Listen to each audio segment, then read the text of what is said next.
Good evening, friends. Sorry for the delay. We have an important case which has been quite some time not discussed in our group.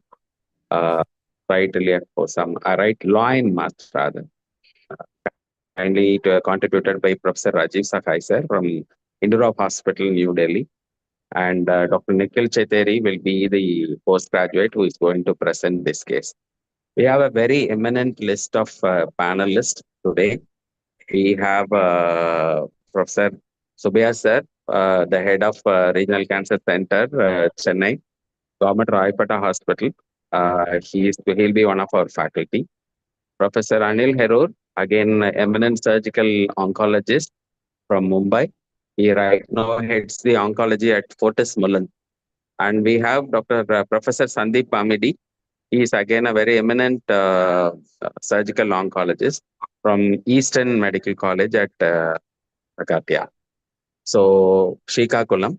And we have other faculty who are joining us shortly.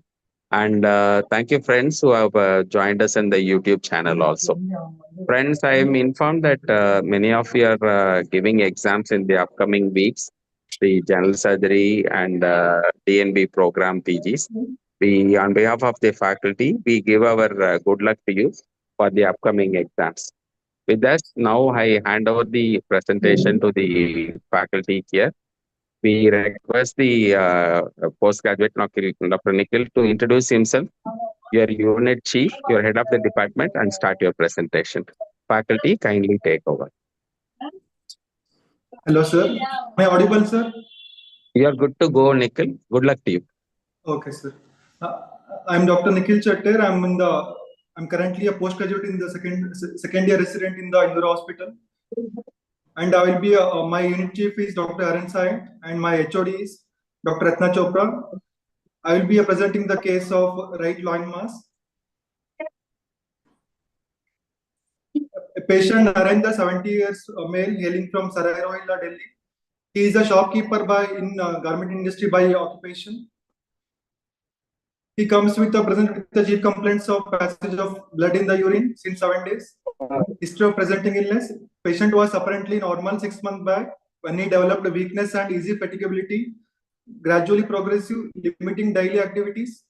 Also, he noticed patient bright blood in urine 7 days back, 5 to 6 painless episodes throughout the stream associated with the passage of clots. No history of pain during micturition, nausea, vomiting. No history of fever, dysuria. No history suggestive of lower urinary tract system symptoms. No history of recent pelvic and lumbar trauma. No history suggestive of hematemesis, melena, petechial rash, epistaxis, spontaneous bleeding elsewhere. No history of jaundice, joint pain, abdomen pain, recent viral illness. No history suggestive of cough, expectoration, urine rise of temperature. No history of swelling lower limbs. There is a history of significant weight loss, that is 20 kg, and loss of appetite over a period of 6 months. No history suggestive of metastasis. In the past history, he's having a history of pulmonary tuberculosis 10 years ago, but defaulted on treatment after completing only for 2 months. There is a history of sudden onset right flank pain 3 years ago and took treatment, and he was told about the presence of renal stones, and there is no documents available for that. No history of known medical comorbidity, no surgical intervention in the past. In the personal history, he is smoking for 40 years, approximately 1 pack of cigarettes per day for 40 years, and alcohol consumption for 40 years. He consumes mixed diet, sleep is sound, appetite is significantly reduced, and bowel habits were normal. In the family history, no history of cancer and cancer-related death in the family, no history of tuberculosis or tuberculosis contacts. In the treatment history, unremarkable. The summary of the history: 70-year-old gentleman, obese, chronic smoker, and chronic alcohol consumption for the past 40 years. He presented with a painless gross hematuria for 1 week, associated with a significant history of weight loss, that is 20 kg in a 6 month, and loss of appetite. He is a known defaulter of pulmonary tuberculosis treatment and past history of very renal stones.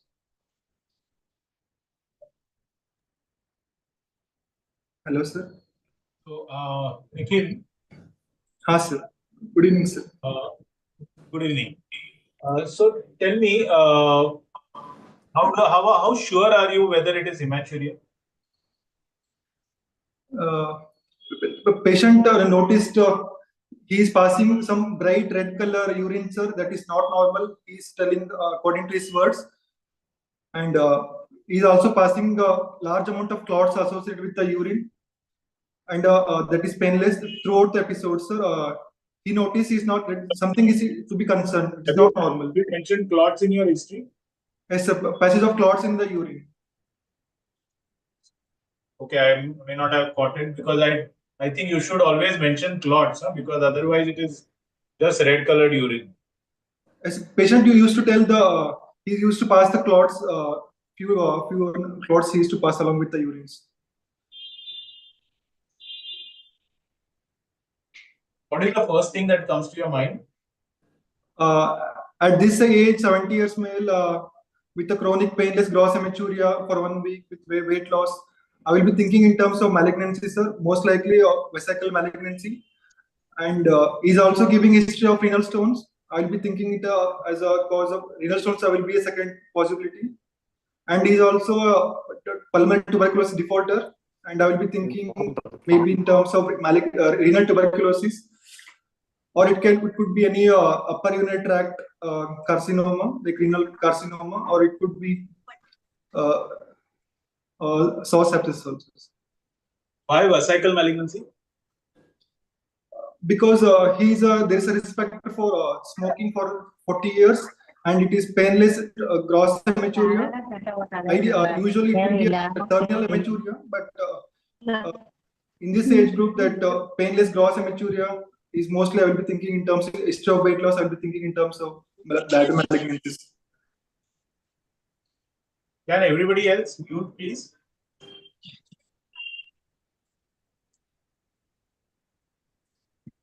Hello. Why renal stones? Renal stones, actually, sir, he's having a past history of flank pain in the 3 years ago. He was told by some local doctor he's having might be some renal stones. That's why he's having some acute episodes. I will be thinking in terms of renal stones. Renal stones cause 20 kg weight loss? No, sir, but I'll be keeping renal stone as respect for any malignancy, malignancy type of causes of hematurias. Keeping it as a differentials. How frequently we are seeing renal stones in this age? No. No, sir. Like, very less likely, sir. No. Less likely. Wait a minute. You are practicing, How many years you are resident there? I'm currently second-year resident, sir. Okay. In these 2 years, how many renal stones beyond 60 years you have seen? Less likely, sir. Mostly younger age group with they will be having some. What is the reason? What is the reason renal stones are very less common to present with first time in this age? Unnecessarily, you are adding yourself into it. Yes. Okay. Number Less one, likely in this age group, sir. Renal stones. number one, any underlying metabolic reasons for renal stone would have manifested very early. Number one. Number two, at this age, people don't work that hard to go for some dehydration, urinary concentration, which is a predisposing factor for renal stone. When you commonly encounter renal stone, which part of the year? Which part of this? The year. Summer, winter, immediately after summer. In the summer During only. summer. Summer, in the summer, with people will be prone for dehydration. When they manifest with renal stone? Mostly in the summer only. Oh. That summer, they develop renal stone, but they manifest later. Okay. At this age, those reasons are not there, that too, first time to manage. So if I am in your position here, there is a patient with gross hematuria. Okay. At this age, the first thing to strike your mind is prostate. Yes. Some prostate. Or, okay, bladder pathology. Okay, bladder pathology second. After that, any other genitourinary pathology that may lead to hematuria. What are all the genitourinary pathologies you know of to cause hematuria? It could Gross be based hematuria. on And gross- hematuria was all along, it is continuous or intermittent? it is actually intermittent, sir, but patient didn't notice it's intermittent painless hematuria. Okay. So probably since it is painless, you assume that that is probably malignancy. Okay. So it may be anywhere from the genitourinary tract. Okay. Yes, sir. Anywhere So from with that, we'll proceed. Be broad. Don't be very specific immediately after the history. Okay. yes, sir. Thank you. Any medical cause of a painless hematuria? If you was a younger patient, would you have thought of somebody else?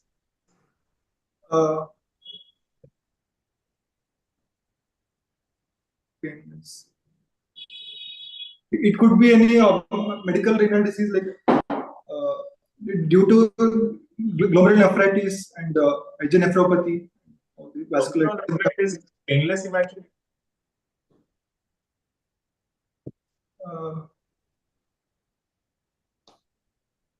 In younger patients, children?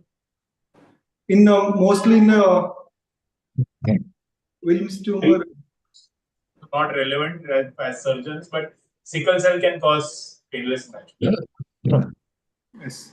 Okay, sir.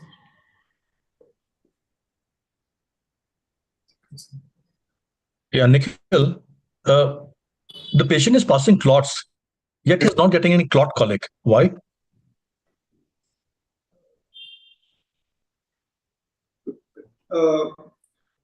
Because the clot might be very small, so he might be passing clots without any muscular contraction in the anywhere in the genitourinary tract, and that clots might be very less, and that might be causing peristalsis. That's not affecting the peristalsis. Maybe Clots? yes. Yeah, go on. Clots through the ureter will cause colic, but clots passing through the urethra usually do not, because the ureter has musculum, isn't Yes. it? So that's why, right? So you think, so why do you think the clot is not coming from the kidney? Why is it? What information do you get from this? It means the clot might be passing from the upper urinary tract systems. So probably fresh blood is coming down Fresh and it's blood. clotting the bladder, or the bleeding could be in the bladder itself, right? Yes, sir. So what is the difference between, did the patient have any history of urinary retention because of No, clots? no, sir. There is no any sensation of early near retention, he used to pass normally, sir. In which pathology the clot retention is more common, bladder or upper urinary tract? In bladder pathology, there will be retention, clot will get retention possibilities. So here is a patient with painless hematuria. There is no episodes of clot retention Yes, sir. and gross weight loss without any. Did you mention presence or absence of prostatic symptoms?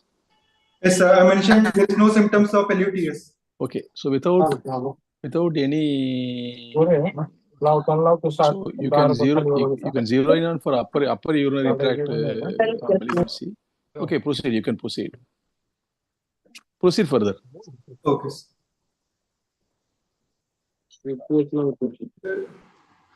After history, let's move on to general physical examination. Patient was examined with a verbal consent in a well-lit room with Sorry, exposure. can everyone else, Sarvesh, can you please mute your eye? Can somebody mute everybody else when Nikhil is speaking?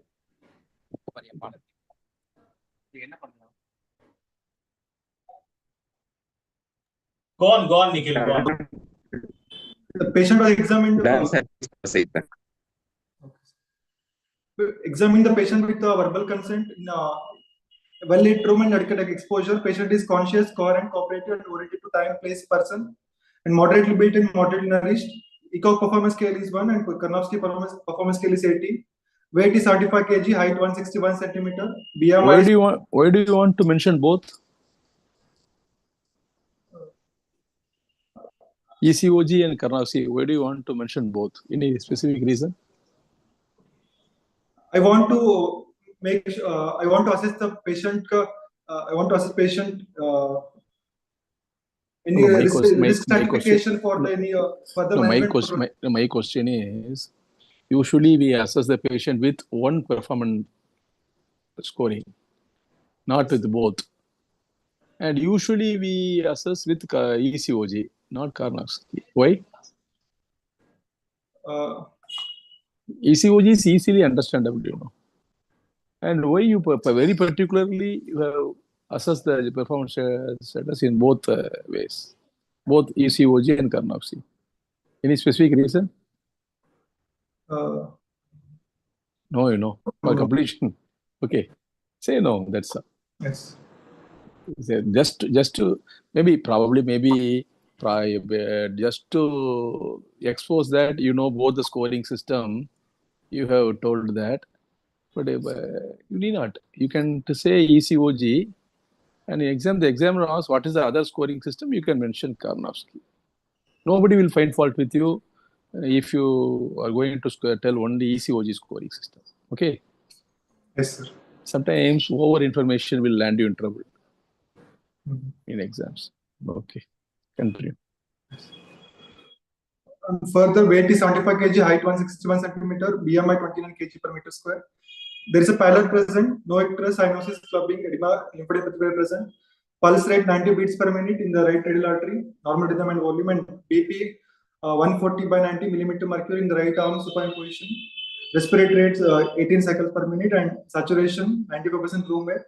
Temperature 98.3 degree Fahrenheit. Which lymphadenopathy did you check? There is no lymphadenopathy in the inguinal region or anywhere in the abdomen I can find. Were you expecting any? Unlikely, sir. I just want to make sure it is there is no lymphadenopathy present.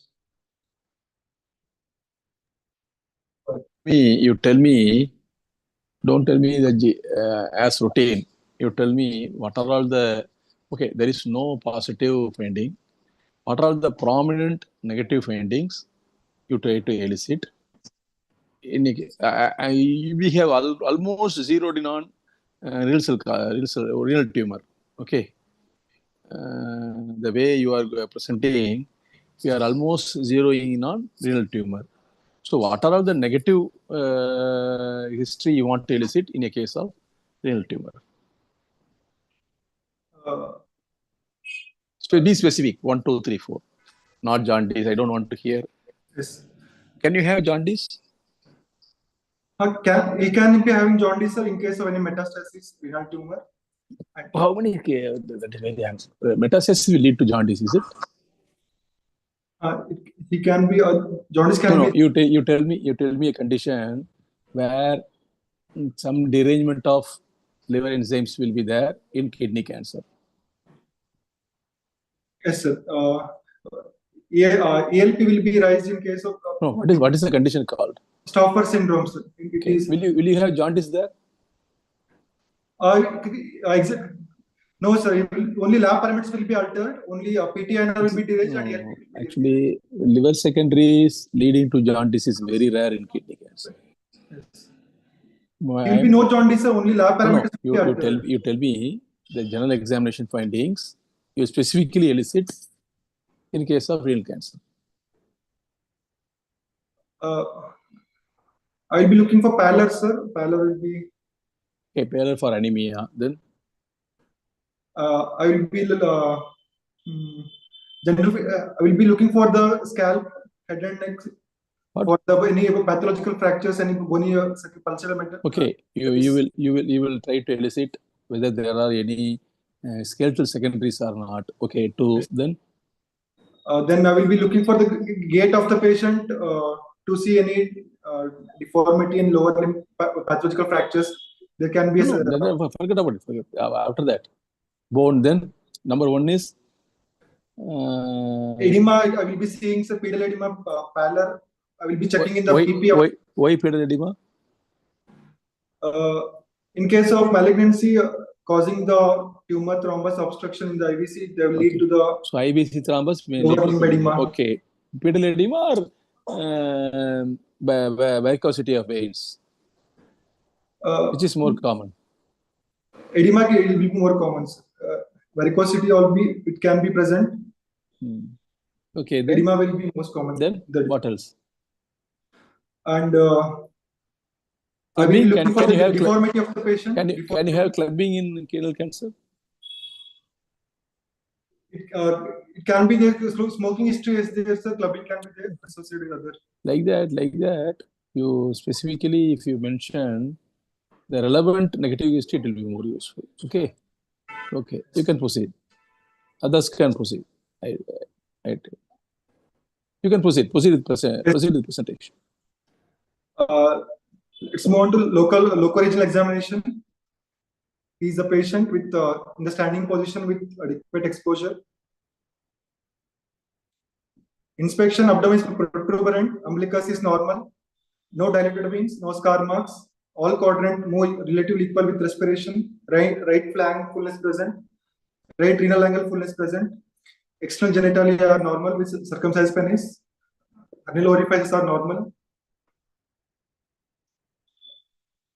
On palpation, there is a non-tender mass of size 10 into 8 cm present in the right lumbar region, extending to the right half of the umbilical region, which was hard in consistency, not crossing midline, smooth surface and margins are not discrete, limited mobility with respiration, negative Carnet test and negative shift test.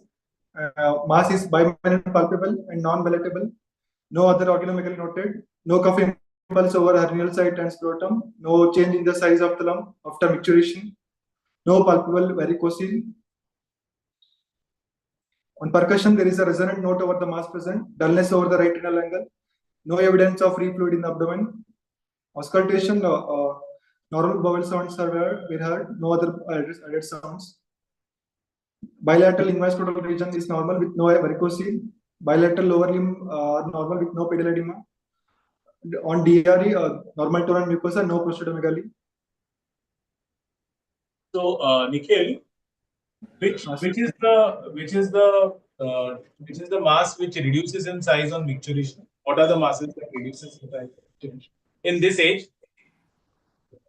In this age, it could be, sir, tense hydronephrosis.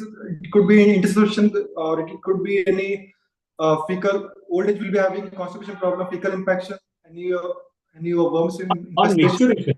On micturition, you elicited the hydronephrosis. Intermittent hydronephrosis can be there due to any calculus obstruction in this age group, unlikely, sir, but maybe one cause is interception can be there, sir, in this age group. I think it is a very, in my personal opinion, I don't know whether everybody will agree. It is not a finding. It is giving too much of information which is not leading anywhere.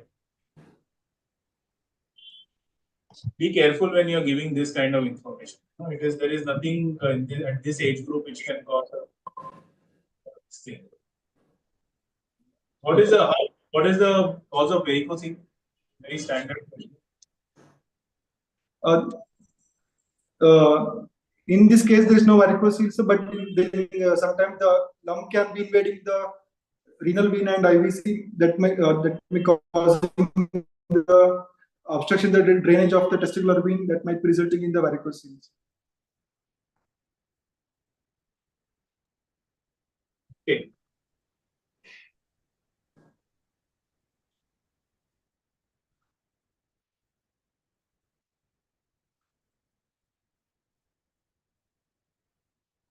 On system examinations, cardiovascular system S1 S2 heard, no murmur, CNS non neurological deficit, respiratory system bilateral ear entry present, no idiot sounds, musculoskeletal system head and neck spine, no bony tenderness and deformity present. Summary of the case: a 70-year-old gentleman, obese, chronic smoker, chronic alcohol consumption for past 40 years, presented with a painless gross hematuria for 1 week, associated with the significant history of weight loss and loss of appetite. He is a known defaulter of pulmonary tuberculosis treatment and past history of renal stones. On examination, pallor was present with right renal angle and right flank fullness were present, and further a retroperitoneal mass of renal origin of size 10 into 8 centimeter, non-tender, hard in consistency with smooth surface, margins are indiscrete, bimanually palpable and non-palatable in the right lumbar region, extending to the right of the umbilical region.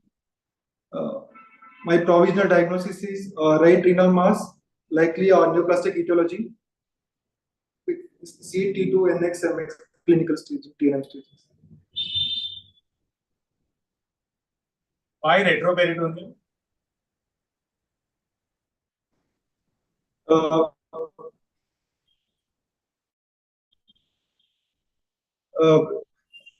Which is bimanual palpable and non-palatable. Moving, there is a mobility is limited, sir, and most likely there is on percussion there will be dullness over the right renal angle. Most likely, and I can feel the finger insinuation also can be present. Finger insinuation between the costal margin and the lump is present, sir, and then I can feel the lump in the posterior hand of in the bimanual palpations. Most likely that lump is of renal retroperitoneal mass with most likely renal origin, moving with the respirations. Can it be a fixed colonic mass?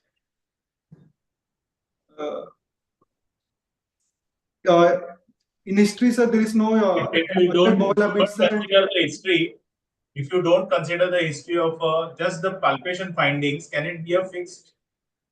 I'm curious to know why you are so firm about saying that it's a retroperitoneal mass. Just because you are feeling it bimanually, does it make it a retroperitoneal mass? Yes, sir. Because there is also evidence of history supporting there is no altered bowel habits and there is no there is a bowel habits were normal and there is a history of smoking, negative shift and Carnet test. And also I can feel the hardness of the lump in the posterior hand in the bimanual palpations. That's why most likely a retroperitoneal. I think there are multiple intraperitoneal lumps. If they are fixed and if they are large enough size, for example, if it is a colonic mass which is fixed, it might still give you the same kind of feeling. So I wouldn't really put it is a lumbar mass. I would probably put it that way, which is mostly retroperitoneal, most likely of renal origin. That's what I would say. I don't know.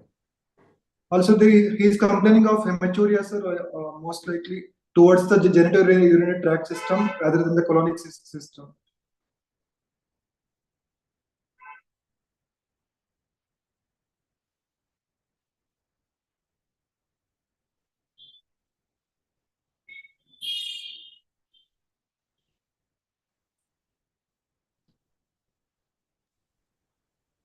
Okay.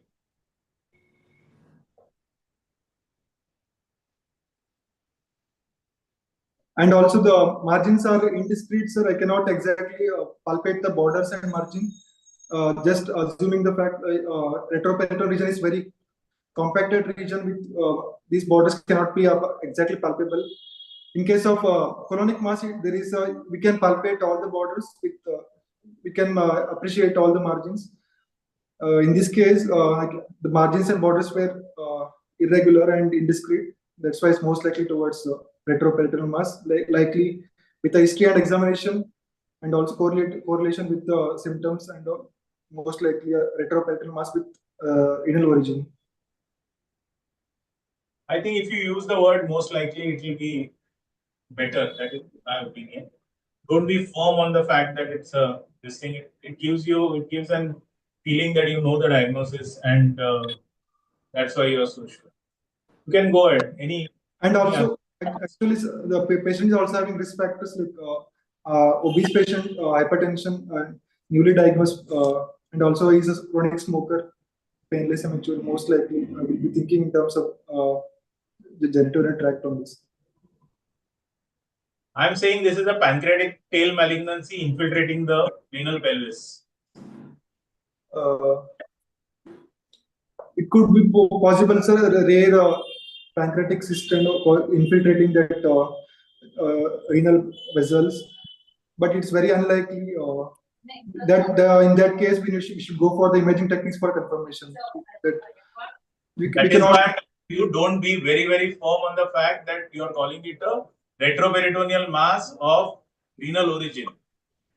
Yes, sir. You have got a weight loss of 20 kilos. You have not accounted for that weight loss in any of your clinical findings. 20 kilos in 6 months is a very significant weight loss, which indicates a metastatic disease normally. Yes, sir. So it could be anything. It could be any kind of an advanced malignancy. Yes. I will. My second different. None of the clinical findings. There is no pedal edema. There is nothing to suggest hypoproteinemia in any of your findings except pallor. There is only one original sign, which is pallor. Yes, sir. There is nothing else to suggest that the patient is so severe, has lost such a such a gross loss of weight. Yes, sir. The patient is bedridden. Otherwise, the patient is fine, sir. Only pallor is present with symptoms.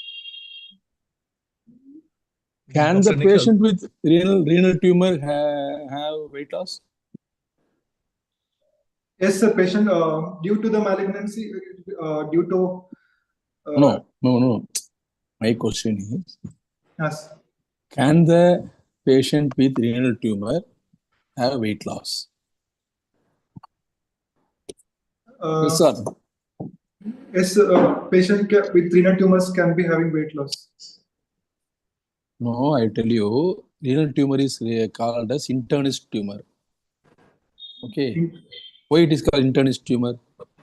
Because it is diagnosed incidentally by the radiologists. Not like that. It can have any presentation, any vague presentation, like a medical condition. Yes. Okay. So weight loss also can be a presenting. It can present with fever. It can present with altered liver enzymes, a mild jaundice. It can present with weight loss. Anything it can present. And incidentally, they will stumble upon a renal tumor. So this weight loss can be attributed to renal tumor. You did not explain. Okay. And why it is not retroperitoneal sarcoma? I said it's retroperitoneal sarcoma.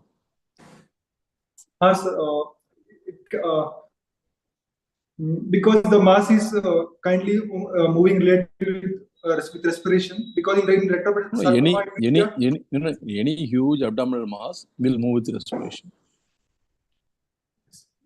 Any huge abdominal mass, particularly on right side, infrahepatic, anything that is huge enough to be in close proximity with liver, which is in turn proximity with diaphragm, may move with respiration.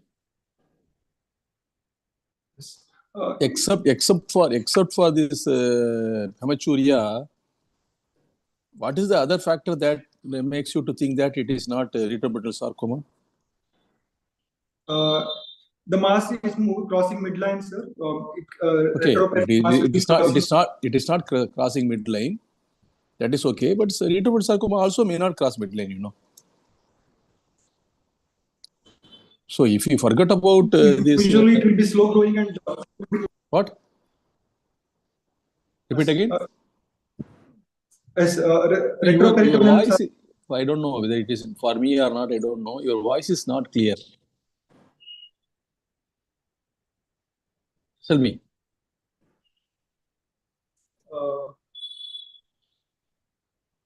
It could be retroperitoneal sarcoma also, sir, but mostly in this case, it will be a mobility and fixity will be a. It will What be a mobility? structure. What mobility?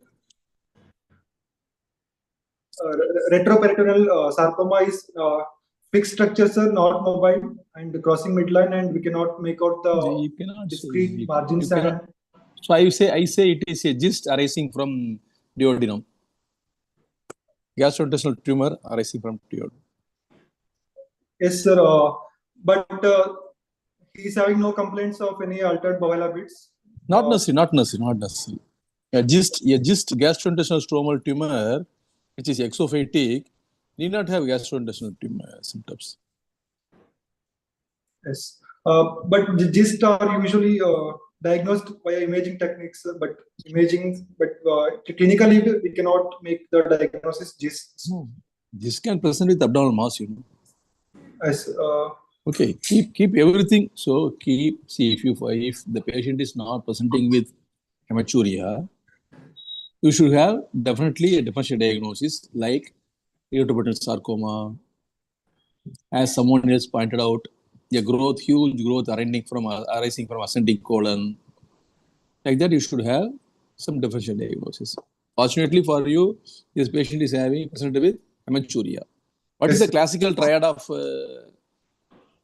renal tumor? Hematuria, sir, flank pain and flank mass, loin pain. Hematuria, flank pain? Flank pain and flank mass and hematuria. Okay. How will you proceed? Yes. How will you proceed in the patient? Now, clinical diagnosis is renal mass, right renal mass. Am I correct? Yes, sir. My first provision diagnosis is right renal mass, Okay. likely neoplastic. How did you stage clinically T2? There is some mass, sir, I measured 10 into 8 centimeter. No, that you cannot say. No, how can you say it is not involving geratosphacia? So based on my examination only, it is T2, sir. No, my question is very clear. How you stage specifically only on size? Is it? No, sir. It needs imaging for proper. And then why unnecessarily you mentioned TNM staging? TNM staging for kidney tumor is not possible. Okay, you can say since the size is bigger, it is T2 and above. Yes, sir. It may It be is T3, T2 and beyond. It may be T3 or T4. Yes, sir. You have to give. You should also give the differential diagnosis. You can't tell what you call as directly a right loin mass. Most probably, it may be a right renal mass of neoplastic etiology. And as Professor told clearly, you can't tell a TNM staging in kidney cancer. Yes, sir. Well, you know, but after histopath, we will be knowing whether it is invading the gelatinous fascia, whether it is beyond the gelatinous fascia. So, better you don't comment this TNM staging in renal malignancies. Okay, sir. And I think you give a differential diagnosis because nobody can be 100% sure that it is only a renal mass. Yes, sir. You're not pointing towards the differential diagnosis. Thank you. Because I may say it is a transitional cell carcinoma arising from renal pelvis. Can you say no? Transitional cell carcinoma arising from renal pelvis. Is it possible? Yes, sir. Is it possible, sir? Then why do you say renal tumor? Okay, proceed. Or my second differential, it can be retroperitoneal mass like unknown organ of origin. It could be there, sir.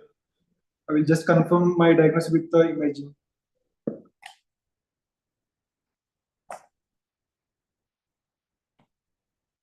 What do you want to do? No. Yes. Like after my detailed history and examination, I would like to proceed with the naked eye examination for evidence of hematuria, followed by urine routine microscopy and ultrasound abdomen for the mass, like mass of origins. I will just, we have done the CPC of the patient is HB5, sir. Rest were normal, liver enzymes were normal, PTN are normal, rest is within normal limits. Only HB is fine. And in the urine routine microscopy, he's having RBCs 3 to 4 per hyper field, and there is also after blood transfusion, his HB is improved to 7, and this urine routine analysis. In the ultrasound whole abdomen, there is a right kidney. There is evidence of heteroechoic lesion measuring 100 into 8 mm, seen involving the mid and lower pole of the right kidney, causing mass effect on the psoas muscle and the renal vessel within, and a few cystic change and internal vascularity, likely neoplastic etiology.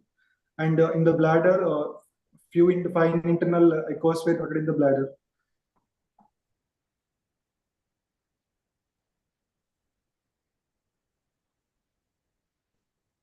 And in the imaging, we can see the solid with the few cystic lesion within, and there is a internal vascularity noted, and we can make it out. Renal vessel is invading. Why not you can't do a direct CT scan without an ultrasound, because two investigations. Any comments or any thoughts on you? Directly you want to do again an ultrasound, again a CT scan.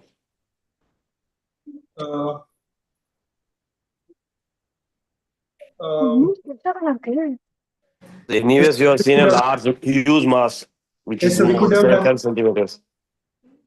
We could have done the directly CT scan, CCT renal protocol. Because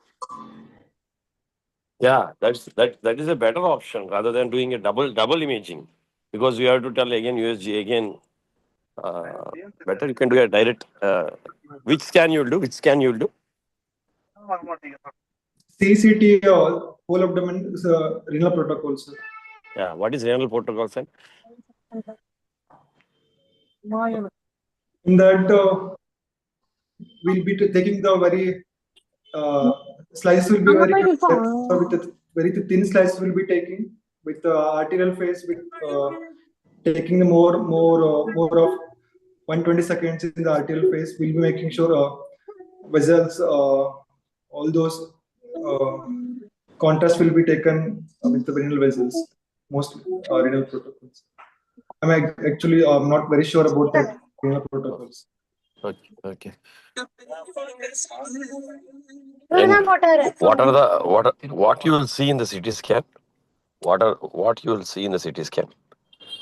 In the CT scan, sir, I will be seeing mainly the solid area with any evidence of necrosis, any heterogeneous area, and any involvement of the, mainly I will be interested in involvement of any renal vein and IVC, sir, and any evidence of thrombosis. And Okay.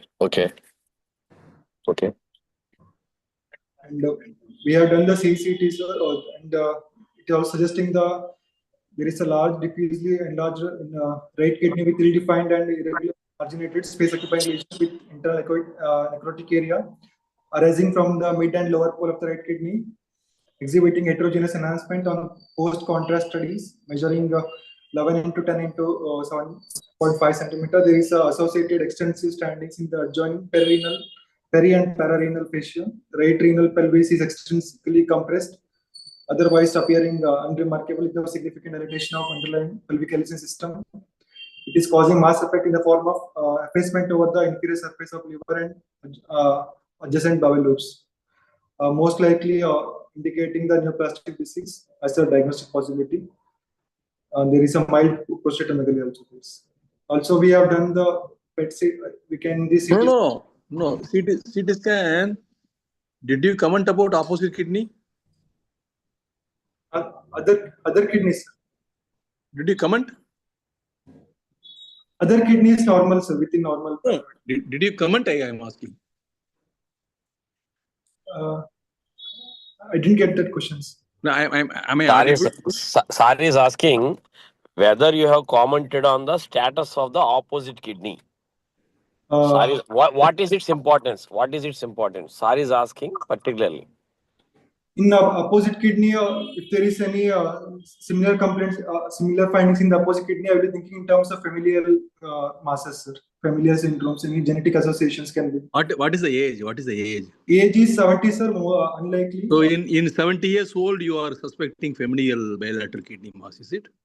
No, sir. It will be presenting in the early phase only. No. See, I am asking you a specific question. In this patient of 73 years old, what is the finding you want to see in the opposite kidney? Particularly in contrast phase.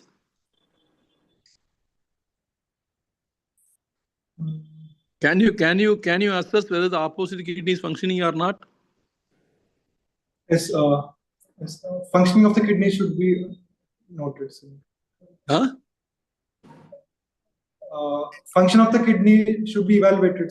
No, in opposite kidney, you can say whether the kidney size and shape are normal, the cortex is normal or not, whether there is any obstruction or not. All these things you can find out, and whether the contrast excretion is normal or not.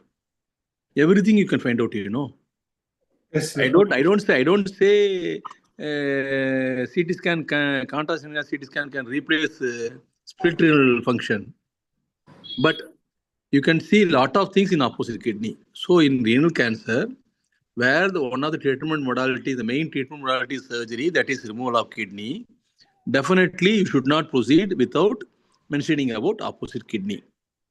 Yes, okay. sir. Okay. So what is the status of then? What more you said in CT scan? Any vessel involvement? In this CT scan, there is no vessel is not involved, sir. But we have done the PET CT also. No. I am very clear. In CT scan, what do you expect? Which vessel you will concentrate? Right renal vein, sir, and IVC. Huh? Right renal vein and IVC. So you should see whether there is any intraluminal mass in the IVC or not. Yes, sir. In the first diagram, I can make it out, sir. Because PET CT, which is better for IVC thrombus? PET CT or regular CT? Thrombus, CCT is better, sir. Then why do you want to say PET CT? I want to work up for metastasis also. Why? Metastasis workup, do you say PET CT is the class investigation of choice for metastatic disease, is it? No, sir. CCT is more than sufficient for. No. What is the type of lesions in renal cell cancer? Lytic or sclerotic? Lytic lesions. Okay, proceed. You proceed with. So you want PET CT. Okay, proceed with PET CT. Why not MRI? MR angiogram. Why do you want to see say PET CT?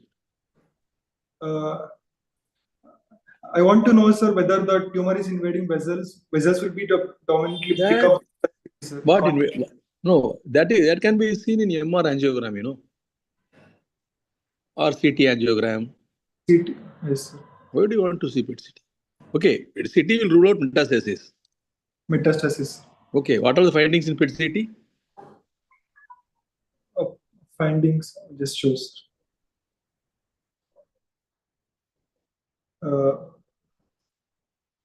In the PET-CT abdomen pelvis, there is a FDG-avid heterogeneous enhancing large multilobulated partially exophatic mass noted in relation into the interpolar and lower polar of the right kidney. The mass is completely replaced the normal anatomical landmarks of the mid and lower pole of the cortex. And also there is a non-enhancing lesions are seen within the mass, history of necrotic foci. And the mass shows exophytic bulge in the anterior perinephric space, displacing the small and large volutes. FDG-avid intraluminal filling defect and soft tissue attenuation is seen in the right renal vein, extending to subhepatic, intrahepatic, and suprahepatic segments of IVC. Left kidney appears normal in size, morphology with no significant FDG-avid cortical-based lesion. Also, there is a FDG-avid multiple enhancing subcentimetric and large lymph nodes noted in the periportal, retrocaval, iotocaval, pre-aortic and para-aortic region. Largest is 2.4 to 2.7 centimeter. And in the chest, there is a non-FDG-avid multiple soft tissue attenuating nodules seen scattered in both the lungs. Largest in the left lung lingula, measuring up to the 1.3 to 1.8 centimeter.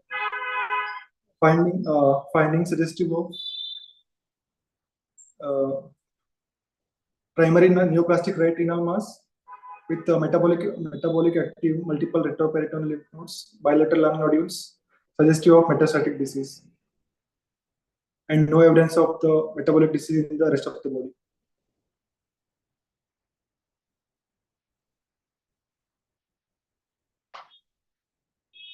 So what do you want to do now? What's the diagnosis now? Complete diagnosis? Complete, it is metastatic renal tumors. Renal tumor. Renal tumor or renal cancer? Metastatic renal cancer. Then why do you say renal tumor? Once metastases are there, it should be either cancer or sarcoma, you know. So it is a metastatic with history of hematuria, with history of weight loss, with a finding of huge lumbar mass and renal angle fullness, and all these findings with lung secondaries in CT scan, you should be directly able to say, even though we don't know the histopathological diagnosis, mostly it is metastatic right renal cell carcinoma. Okay. Yes, sir. How do you want to proceed?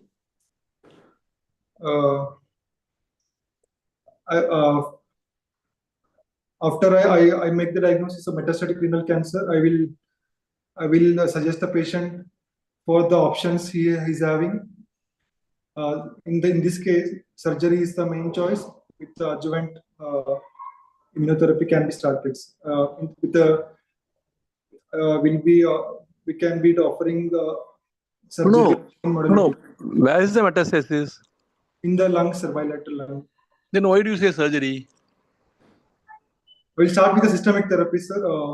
In case, in order to reduce the tumor burden, I will just go for the palliation. Directly you'll start systemic therapy? Directly, without anything? Yes, sir. We can start for the systemic therapy. We can start for 2-3 years, and followed by we can do surgery, sir. In order to reduce the tumor burden and recurrence.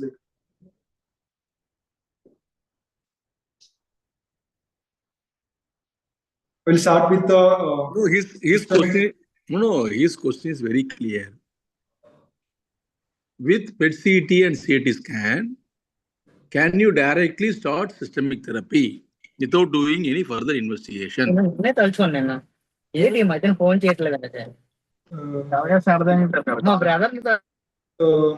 First, he's also having, sir, HB5. I will correct the HB. and I will build up the patient profile and Someone named Asifa. He or she can mute. Lot of disturbance from your side. Who is Asifa? I am seeing here Asifa like that. So please mute. A lot of disturbance from your side. Okay, tell me. Yes, sir. After correcting the anemia with the general patient, No, don't you need start with the systemic therapy. Don't you need biopsy? Don't you need biopsy?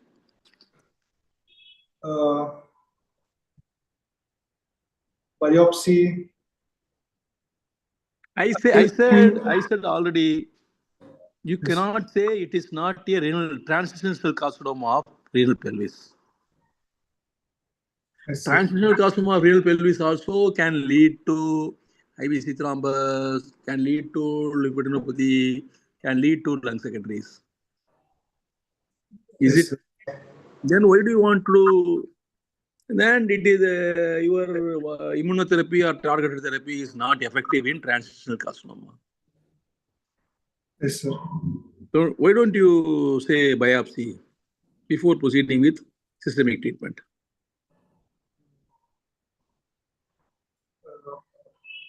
What you mean to say? All types of renal cancer will respond in the same way to different types of systemic therapy, is it?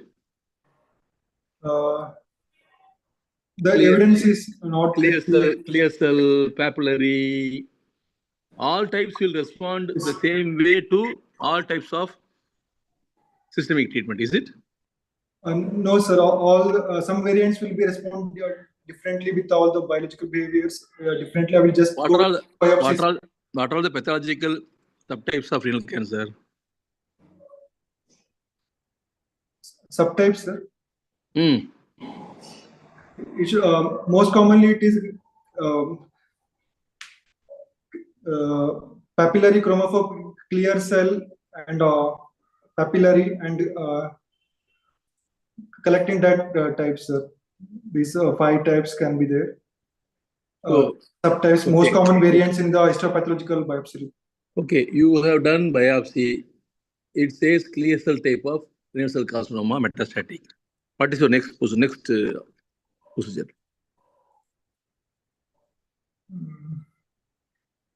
Am I correct?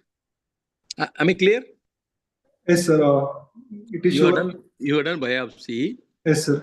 It shows clear cell type of renal cell carcinoma. Metastases are there. How do you manage? In this, I will start in this patient. There is evidence of HB. I will improve the HB and I will start building the patient profile.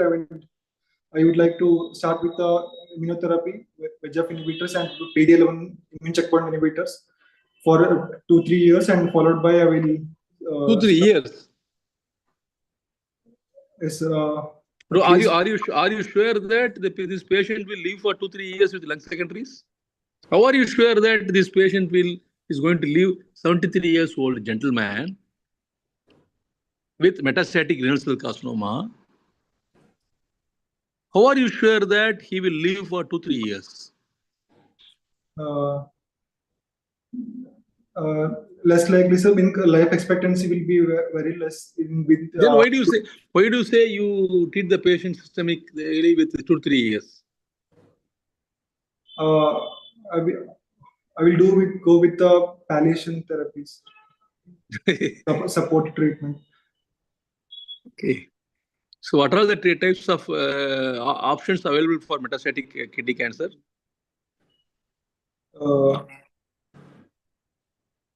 Choices of there is a systemic therapy.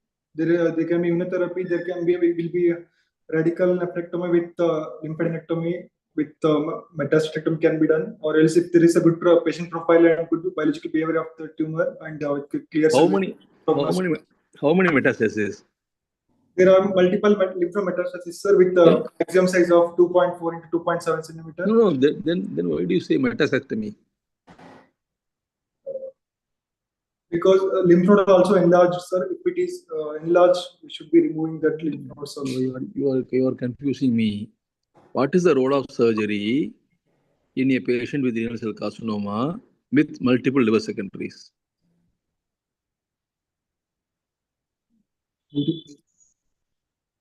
I will say in present era of immunotherapy and tyrosine kinase inhibitor, there is no role for any surgery in metastatic renal cell carcinoma with multiple bilateral lung secondaries. Okay, sir. Straight away, tyrosine kinase inhibitors or immunotherapy. Okay. Yes, sir. Okay. And see the response. No Yes. point of time the patient may require or may be fit for a surgery. I don't think is there a renal vein thrombus? No evidence of any renal vein thrombus. PET-CT. Read the PET-CT report.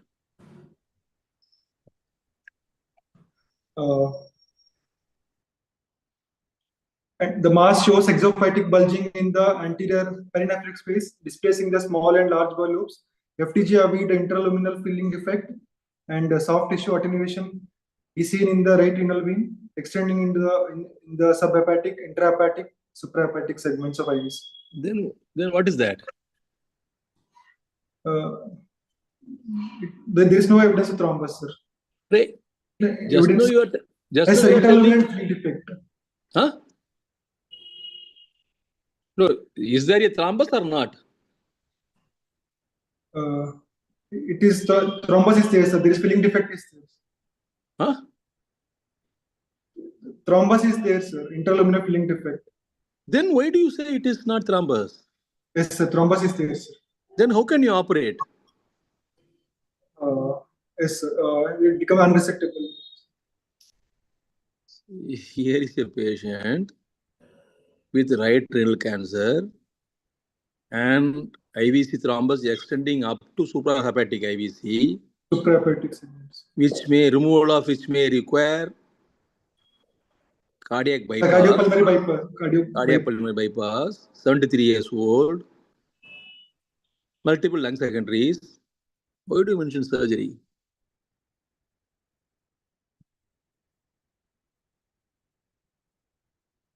I leave it to the other examiners.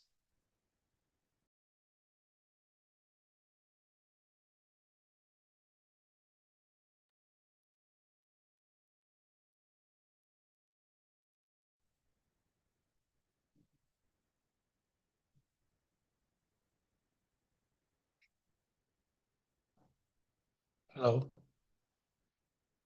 Nikhil, are you there?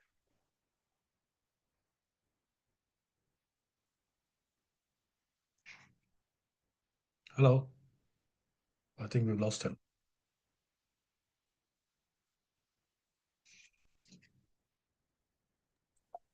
Rajesh sir, we are able to hear you.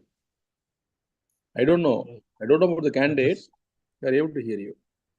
Yeah, so my query is that if the patient is still having gross hematuria, even if there are mets, do we go in for surgery or not?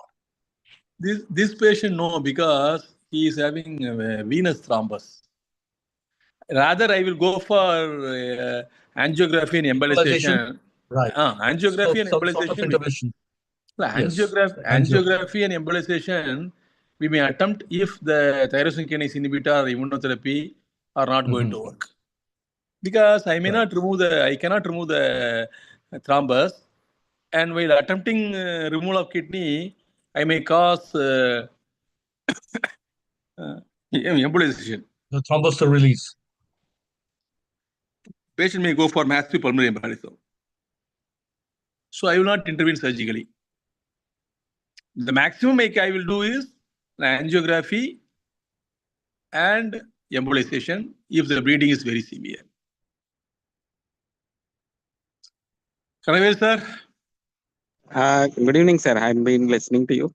And I think this is a case of fairly advanced disease. And I agree with you on the policy of the symptom support and minimal intervention. probably if I'm not sure even filters are going to help this patient because looks like Filters may not work. You cannot place a filter above the suprahepatic IVC. Probably the space between atrium and IVC may be very less. And placing a filter is very difficult. yes, sir, and may not be much therapeutically beneficial, sir, because our experience is quite limited. But we have a place for more for low limb lesions where, and probably we can station in the suprahepatic IVC. That is definitely doable. But then these filters have beneficial if it is only a mobile clot. But then if it is a tumor thrombus, the tumor thrombus keeps progressing along the filter. That's what is our experience. Maybe other seniors here can highlight us regarding the filters and other non-surgical interventions which can be done. Dr. Rajgopal sir, are you with us? Sir, I have a query. Like, Please, sir. suppose there's no availability of for uh, angioembolization. Then what is the next step for a patient who's having continuous hematuria in this case?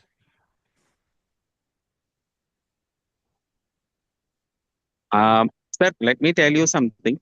What we end up doing is, I don't know whether what we do has a scientific basis. Our MDT recommends short course radiation. That to an extent helps. And sir, in select situations, not for these type of patients, sir, to an extent we can do angioembolization of the vessel.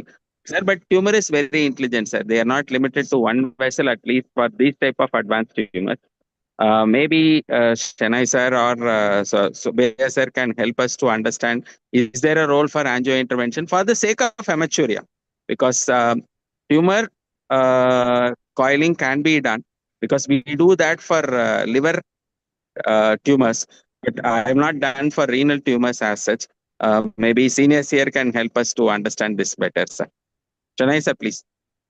No, again, I don't have much personal experience of this handling this RCC, and what is important here is the one or two small points that in spite of metastasis, whatever described, especially colonic as well as the renal and now even for the breast, when we are talking about 5-year survivals. So it is one or two things here. One is the tissue diagnosis, not from the kidney. Tissue diagnosis is definitely not from the kidney, but if it is possible from the metastatic site, number one, because you have to give a whatever the targeted therapy or other things.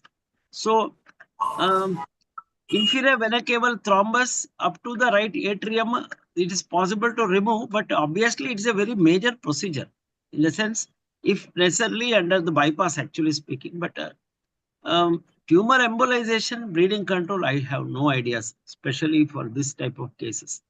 So we are only aiming at a palliation for this patient.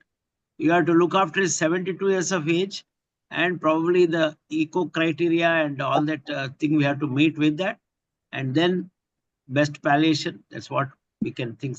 Very difficult to give these answers, sir. In this, what candidate is expected to tell in the examination, because for this large size tumor with the bleeding and what is expected.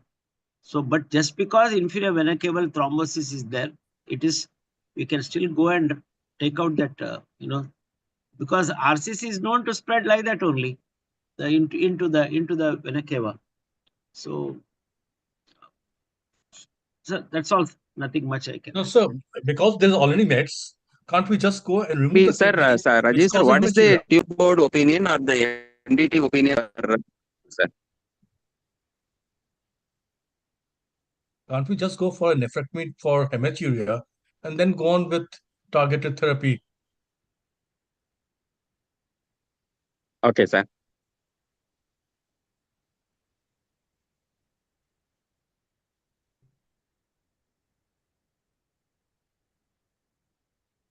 Sir, we are last two lines I was unable to hear if I miss it. You are going for targeted therapy, and for the bleed, what is the bad recommendation, sir? Do a nephrectomy. Nephrectomy. Okay, okay. Yes. But the thing is, maybe maybe they would have considered probably the performance status as a criterion. But Could be. on personal grounds, that's not going to improve the longevity of the patient, sir. That is my concern. I will here I will tell one of my example. I started operating on a non-metastatic renal cell carcinoma, a female, some 35, 40 years with thrombus. And just I opened the abdomen. I asked my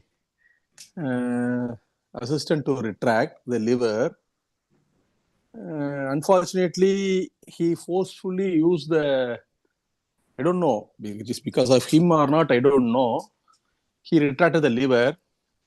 Immediately, the anesthetists were jumping. So, stop. There is massive pulmonary embolism. I have a photograph with me. I don't know how to project it from my side. I could see after nephrectomy, the IVC is about to burst, that much bulging out. Massive thrombus. Ejection fraction fell down to less than 20. We gave huge amount of intraoperative heparin. We salvaged the patient. Patient was in ICU, this and that. We salvaged the patient. She went home well. But one single retraction, even before touching the kidney, the patient had Basically, tender love and care. massive pulmonary embolism. After seeing that patient, I will not attempt nephrectomy in any other patient. One patient is enough to teach you a lesson. I know. Sir, Yes. Yes, sir. I fully, totally agree with you. But obviously, such situations in our places of when our experience. And I tell you another experience. One of my patient, he was at that time he was a PhD scholar. He was being evaluated for infertility. While evaluating infertility, 32 years, he had right renal cancer. And I operated laparoscopic nephrectomy. I did. Unfortunately, it is not very advanced tumor. It is T2 or something. No vein thrombus also. But unfortunately, in 6 months, he developed multiple peritoneal deposit. That is peritoneal metastasis from, I don't know, many of my other patients who underwent lap nephrectomy never had this peritoneal metastasis. This man had peritoneal metastasis. 18 to 25, 7 years he is alive. He had lung secondaries, he has brain secondaries. He is alive with multiple lines of treatment. First, tyrosine kinase inhibitor, sunitinib, then everolimus, lot of regimens. Even now he is alive for the past 7 years. Even with brain secondaries, he had whole brain radiation. We don't know. It is an anecdotal case. So not every patient with metastatic renal cell carcinoma die, and not every patient with metastatic renal cell carcinoma will survive for 8 years. Fortunately, I have both the extremes. Some patients dying in few months. So any cancer, if you are a wise student, you should say the best treatment modality is entering into a clinical trial. Here in this patient, it is better to enter into a clinical trial. You can have a clinical trial of immunotherapy. You can have a clinical trial of tyrosine kinase inhibitor. You can have a clinical trial of best supportive care with no treatment. A lot of things are there. You have options. But as you say, I agree with Rajiv sir. If possible, we can do nephrectomy. But I am afraid because of my experience. One experience, not many. Okay. Can I have it?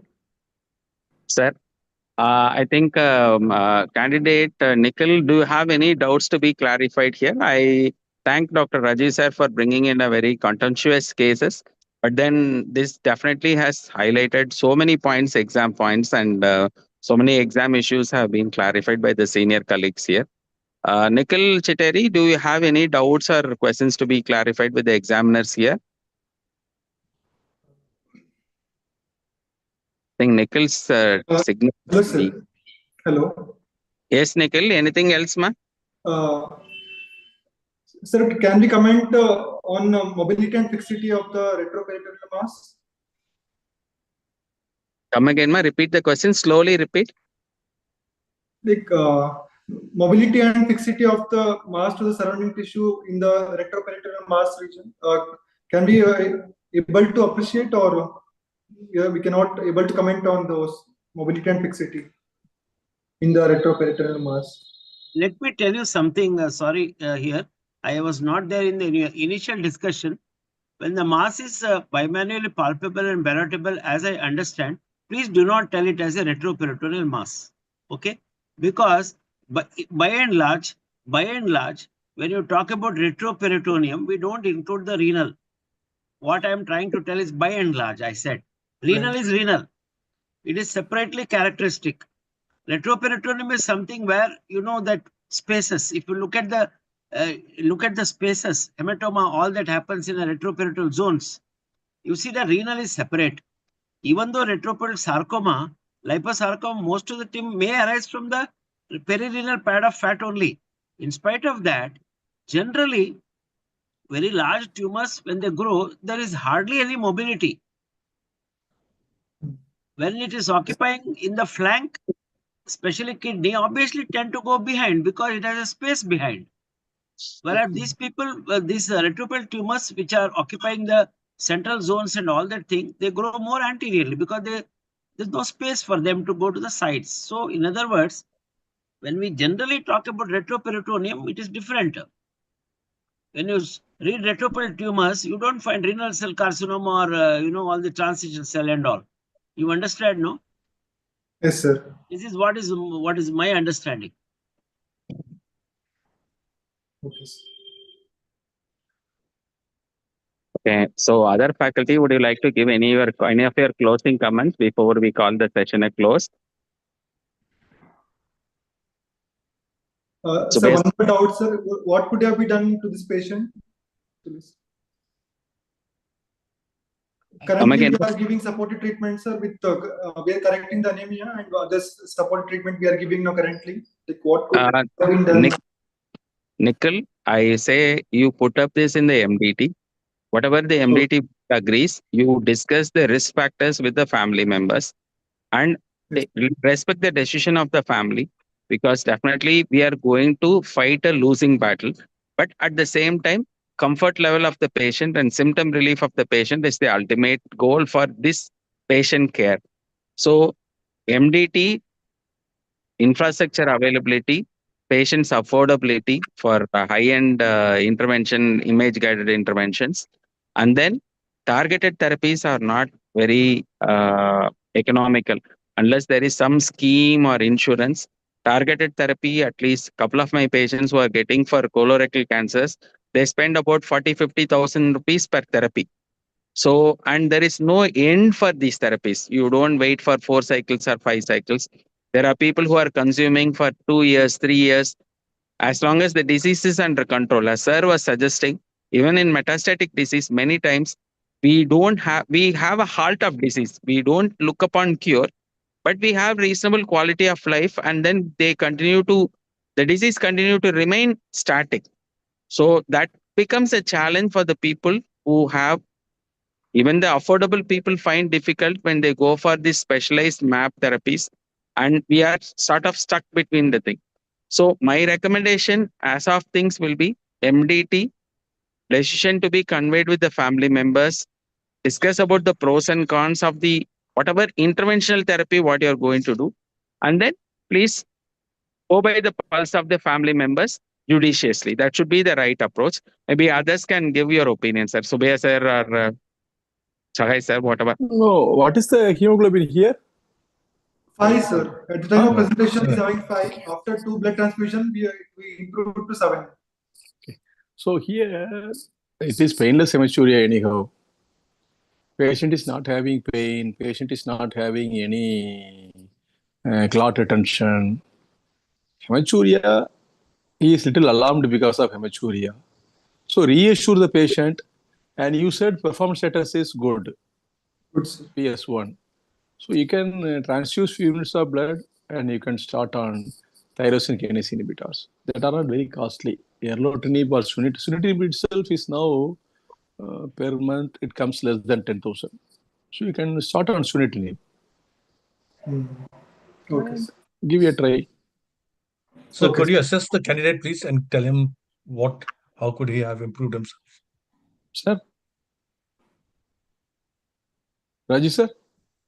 Sir, Dr. Subaya, could you assess the candidate and advise how he should improve himself? No, what do you want Dr. me to Shenoy? do? Assess the To candidate. assess Viewpoint for the candidate as an feedback. examiner. No, see, I will advise the candidate. You just approach the patient as you are approaching a new patient in your consultation chamber. Don't get confused. If the patient is having confusing signs and symptoms, it will confuse the examiners also. Then don't cook up findings. Don't cook up findings. What finding you have, just present. And try to arrive at a conclusive diagnosis on your finding. Never cook up findings. And be very cautious while commenting. Like you commented on Karnos's score, then you will be in trouble. A lot of things you commented unnecessarily. And this, what to say, TNM classification of diagnosis.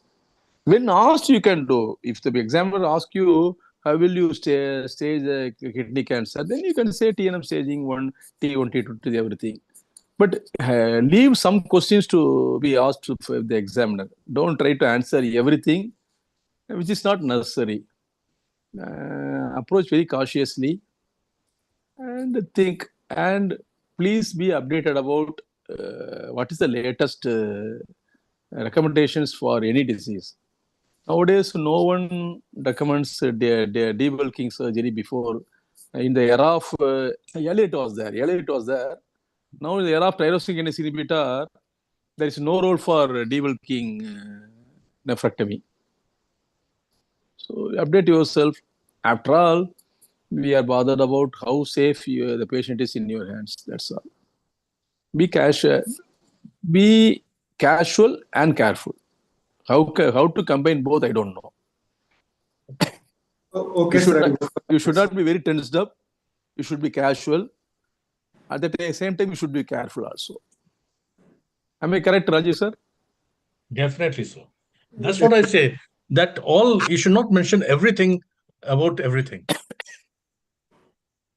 Just the basics should be mentioned and leave it for the examiners to ask you. Professor Shenoy, I think sir's gone. Sir, I think sir has left now. Dr. Nikhil, I hope you had a review of NCCN review. It was a late 2024 update. It's the most recent update of the NCCN. So wish you prepare that also for exam purpose as well as your practice purpose. So with the permission of the faculty, we call the session a close. Thank you, sir. So for staying Thank you, all. sir. Thank you. Thank you so Thank you much, so sir. much. Thank you, everyone. Thank you. Rajesh sir, thank you. Thank you, everyone. Rajiv sir, thank you. Nikhil, thank you. Subir sir and others here. Thank you very much. Good night, everyone. Good night. Good night, sir. Thank you very much. Thank you, sir.